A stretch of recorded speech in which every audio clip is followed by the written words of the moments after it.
Tet Offensive, 1968. In late January 1968, during the Vietnamese Lunar New Year, or the Tet, North Vietnamese and Communist Viet Cong forces launched a coordinated attack against a number of targets in South Vietnam. The U.S. and South Vietnamese military sustained heavy losses before finally repelling the Communist assault. The Tet Offensive played an important role in weakening U.S. public support for the war in Vietnam.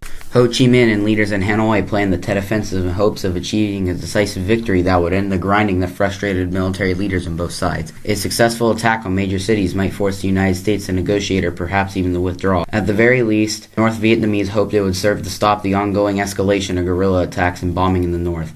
Hanoi selected the Tet holiday to strike because it was traditionally a time of truce and because Vietnamese traveling to spend the festival with their relatives provided cover for the movement of South Vietnamese National Liberation Forces who supported the Communist forces. The first phase of the assault began on January 30th and 31st, when NLF forces simultaneously attacked a number of targets, mostly populated areas and places with heavy U.S. troop presence.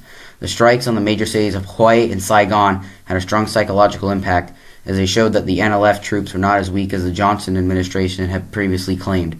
The NLF even managed to breach the outer walls of the U.S. Embassy in Saigon. Although the first phase of the offensive became the most famous, the second phase also launched a simultaneous assault in smaller cities and towns on May 4th and stretched into June. A third phase began in August and lasted 6 weeks.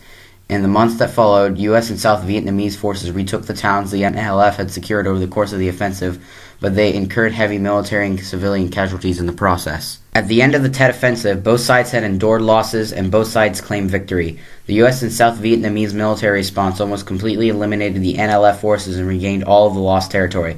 At the same time, the Tet Offensive weakened domestic support for the Johnson administration, as the vivid reporting on the Tet Offensive by the U.S. media made clear to the American public that an overall victory in Vietnam was not imminent. The aftermath of the Tet brought public discussions about de-escalation, but not before the U.S. generals were asked for additional troops or a wide-scale accelerated pacification program. Believing that the U.S. was in a position to defeat the North, the military leaders sought to press for a U.S. South Vietnam offensive. Johnson and others, however, read the situation differently. Johnson announced that the bombing North Vietnam would cease above the 20th parallel and place a limit on U.S. troops in South Vietnam. Johnson also attempted to set parameters for peace talks, but it would be several more years before these came to fruition. Within the United States, protests against continued involvement in Vietnam intensified. On March 31, 1968, Johnson announced that he would not seek a second term as president. The job of finding a way out of Vietnam was left to the next president, Richard Nixon.